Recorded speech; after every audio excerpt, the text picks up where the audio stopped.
still moving. Mickelson leading the way at 10 under. 81 players made the cut. Had a couple amateurs in the field, neither one playing over the weekend, but they're always a big part of this story here at the Open as we join Jimmy Roberts. Well, Terry, so many great stories over the years about amateurs at the Open Championship. But for those watching, the name Barclay Howard is probably nothing more than an obscure one, if they remember it at all.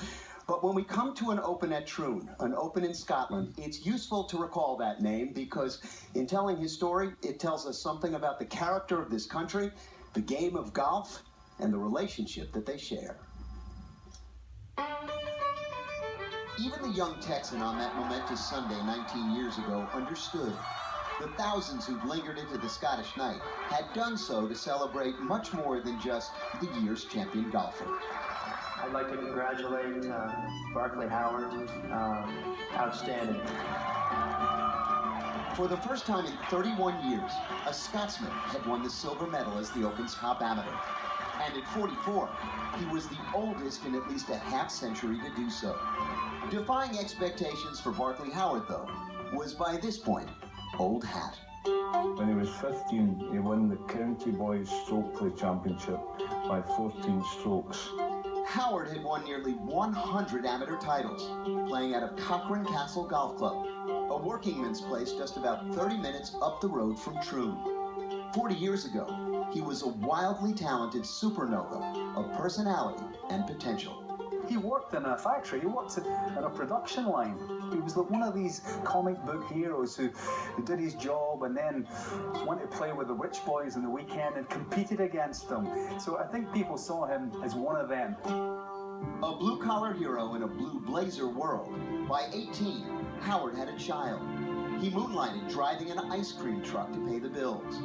As for golf, his talent too often seemed wasted because he was.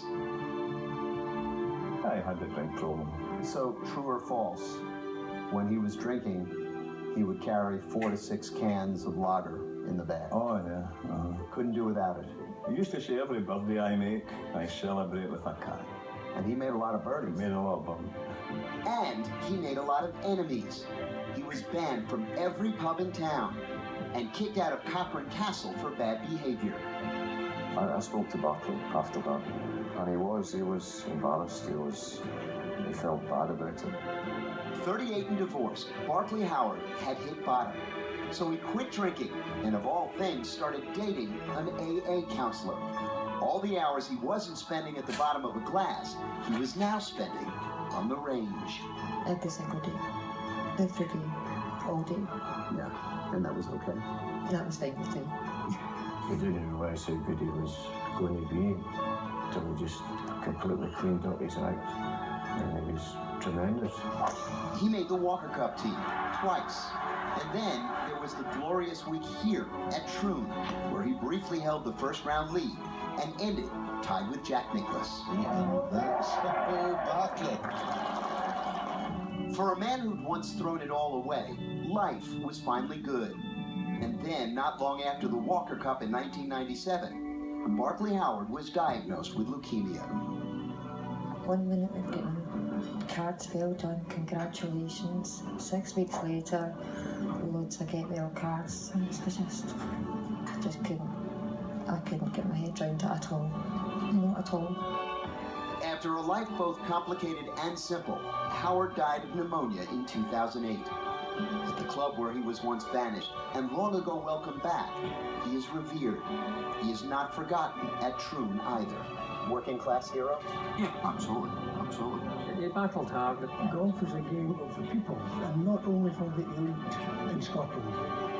People have won more, but how many left behind a bigger lesson? The measure of a man isn't always what he accomplishes. Sometimes it's what he overcomes.